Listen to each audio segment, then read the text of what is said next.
அஊது பில்லாஹி மினஷ் ஷைத்தானிர் ரஜீம். பிஸ்மில்லாஹிர் ரஹ்மானிர் ரஹீம்.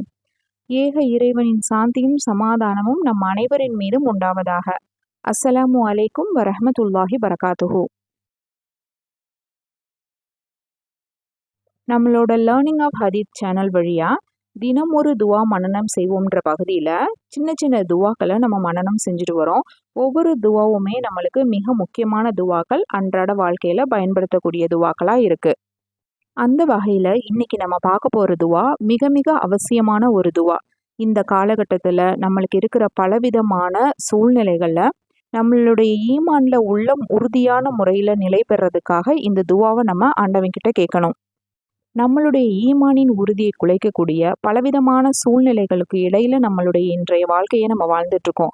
அப்படிப்பட்ட சூழ்நிலைகளுக்கு இடையில நம்ம இருந்தாலும் நம்மளுடைய ஈமான்ல உறுதியோட வாழ்றதுக்காக இறைவனிடத்துல இந்த துவாவை நம்ம கேட்கணும். இன்ஷா அல்லாஹ் வாங்க அந்த துவாவை கத்துக்கலாம். பிஸ்மில்லாஹிர் ரஹ்மானிர் ரஹீம்.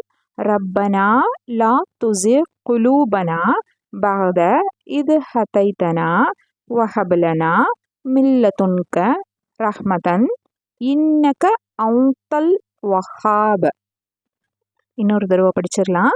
ரப்பனா லா துஸிக் குலூபனா பஅத இத் ஹதைதனா வஹப் லனா மின் லதுன்க ரஹ்மதன் இன்னக அன்தல் வஹாப். ரொம்ப சின்ன இந்த துவாவுடைய பொருள் ரொம்ப பெருசு, அதே சமயத்தில் ரொம்ப ஆழமானதும் கூட. பொருளை பார்க்கலாம். எங்கள் இறைவனே, நீ எங்களுக்கு நேர்வழியை காட்டிய பின் எங்கள் இதயங்களை அதிலிருந்து தவறுமாறு செய்து விடாதே. இன்னும் நீ உன் புறத்திலிருந்து எங்களுக்கு ரஹமத் என்னும் நல்லொருளை அளிப்பாயாக. நிச்சயமாக நீயே பெருங்கொடையாளியாவாய். அல்லாஹ் தன் திருமறையில இதை 3வது அத்தியாயத்துல 8வது வசனமா நம்மளுக்கு சொல்லித்தரான். இந்த துவாவை இறைவனே தன்னிடத்துல கேட்கறதுக்கு நம்மளுக்கு சொல்லி தர்றதுனால இது மிகவும் அற்புதமான துவா. இந்த துவாவை இந்த காலகட்டத்துல நம்மள அவசியமா கேட்க வேண்டியது இருக்குது.